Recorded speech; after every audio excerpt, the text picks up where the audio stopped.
What is going on, Chelsea fans? Thank you for heading over to our YouTube channel. Hey, this is a clip from the entire podcast we did. It's only a segment. The full pod is like an hour long, so it doesn't make sense to be on YouTube, but it's on Apple Podcasts, Spotify, anywhere you listen to podcasts, link in the description. Go check it out. Again, link in the description, but we hope you enjoy this clip. Until next time, Chelsea fans, you know what to do. Keep the blue flag flying high. All right, Nick, Chelsea connections with West Brom. Didn't really think I would ever be talking about Chelsea connections at West Brom. But we've got Branislav Ivanovic returning to the Premier League. Talked about it a little bit in our last match review. It's going to be great to see Brana just in general. Obviously, there's no Chelsea fans in the stands to sing his name, sadly. Not too many friendly faces for him, though, at Chelsea either. Lamps will be like the best one for him and Aspie.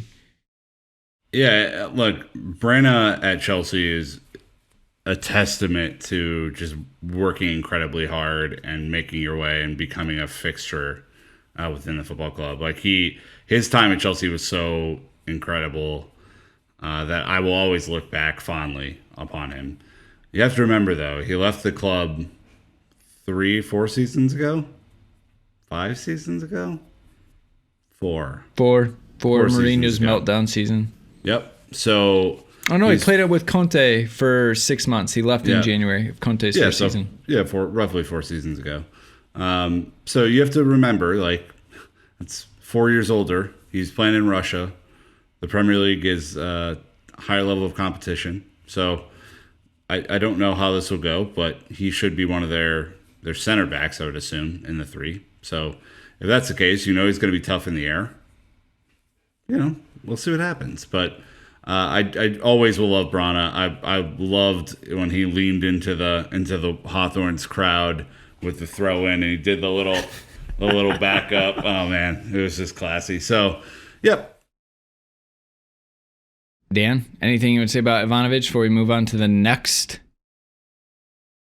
connection? Well, it's just great to have him back in the Premier League. I think he's with Zenit. They won a fair number while he was there. He also broke a trophy too by dropping it, so that was quite wonderful. But in general, just it's good to have him back. It's gonna be tough for him on if it's Pulisic, if he gets a couple minutes, if it's Timo. Whomever it is, they are not going to make life easy for Brana. They do tend to play a back 4, so I imagine he is going to be in a right back shape there. So he's going to have a tough time, whomever is on that side. If it's Chilwell and Alonso, if it's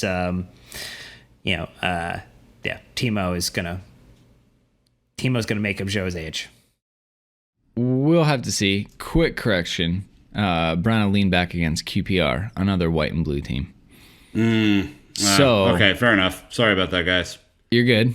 Either way, look, you would expect to be able to expose a Branislav Ivanovic. That's all we're saying. The last time he's in the Premier League, Swansea danced circles around him. We would just hope with our team that we've progressed to a younger team while he's gotten older. That's just life. That's the circle of life as it goes. Well, I mean, to the point though that we were talking about earlier, they're just going to sit back. Like they have right. He's not going to have to be move. in our box. No. I hope not. Except set pieces maybe, but right. The other one is Gallagher, who will not feature. Signed on loan. Obviously unable to play per the loan terms. Which if I'm Chelsea, play. You might as we would rather you play. But okay, fine. He's looked good versus Brentford. Had some minutes there. I think we'll have to see how he settles. The good news is when you send a Chelsea player on loan, are they going to play? We were talking about this earlier in our group text with Ruben. Dan, I don't want him to go anywhere unless he plays significant minutes in the midfield. And this at least looks like exactly the situation for Connor. It's not necessarily going to be a pretty style of football, but he's going to get a ton of Premier League experience, and that's all you really want. That is exactly what we were hoping for, and he looked sharp in the little bits that I saw of that game. He had a good penalty take in the shootout. He had one shot that was actually tested the keeper pretty well for Brentford. So all in all, I thought it was a good performance. Went looking just to see what the West Brom fans were saying afterwards on Twitter, and there was a lot of positive comments around Connor's performance too. So both actually, Brana and Connor were getting really positive comments from the West Brom supporters. So just, unfortunate that Connor doesn't get to play. I'd love to kind of see him stack up against some of our current midfielders, but it'll be good for him and his development this season to be in the Premier League, Nick. Well, yeah, I mean, he played as a number 10, right?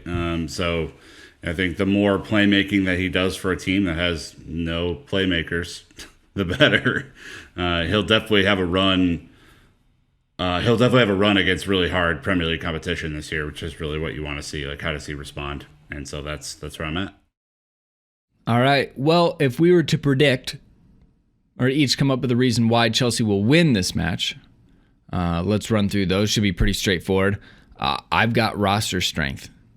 On paper, this should not even be remotely close. So just go do the business. Dan, what about you? I have that just in a little bit of a similar take, or just a little dissimilar take, which is that there really is just too much firepower. And this is already a bit of a depleted defense, with one of the starters being out. You think about the fact that we've got healthy Timo, we've got Tammy, we've got rumored Christian potentially being able to come back in and get some minutes. You have Kai Havertz coming off of a hat trick. You have Mason Mount, who came close the other night. You have Ross Barkley, if you want to bring him in, who scored the other night.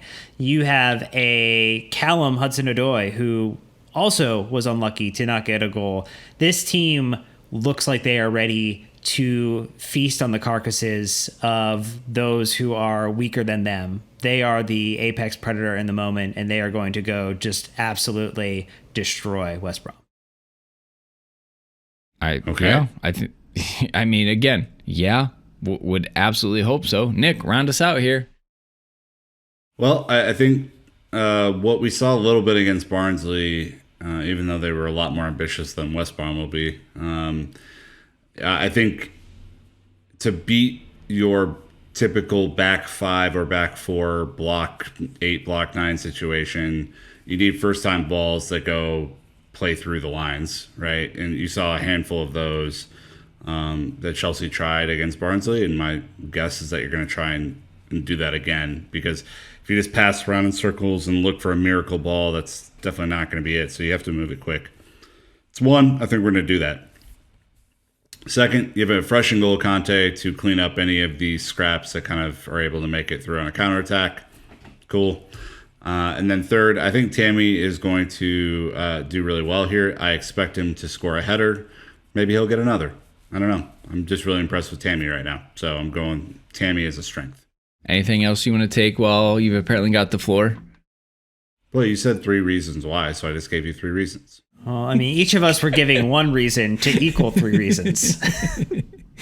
Nick is the collective. All right, Nick, well, keep us going on why Chelsea are going to lose, because this is probably the best thing that you've got in this episode. Thanks. Thanks for that.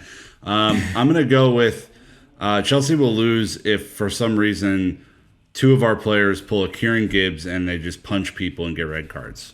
That's how we could lose. Well, that's not the only reason you have in there. Oh, but I thought I had too many reasons in the previous one. I also think, obviously, if we play a high line, we play high possession, we could always get countered. We saw that happen last year, even against terrible teams, I should say. And then the third reason would be if Willie plays like Kepa. Yes, Willie Caballero will start this game for me. We're going to get the lineups in a second. But if he plays like Kepa, that's a bad thing. You wrote it. I just want to make sure that those words came out of your mouth, so we had it documented. Dan, what about you? So I think it's pretty simple. It's individual mistakes in our own half. So if we get cute, if we try to play it out of the back too much and just boot it forward on maybe times where they go to counter, that's where we get caught out against these type of teams. So just play smart, don't make individual mistakes, and we should win this without any issue. I had the same thing. I said if Chelsea don't shoot themselves in the foot, but I guess if I were to be more specific, I'd probably say if we're terrible at defending set pieces again, West Brom are definitely a team that probably spend 40% of their time working on them because it's so crucial for them to score anything because they're not getting it from open play. But again, I would just say that they only have had 3 corners so far this season. So and they were the 3 most important plays of their entire season, and they haven't executed yet.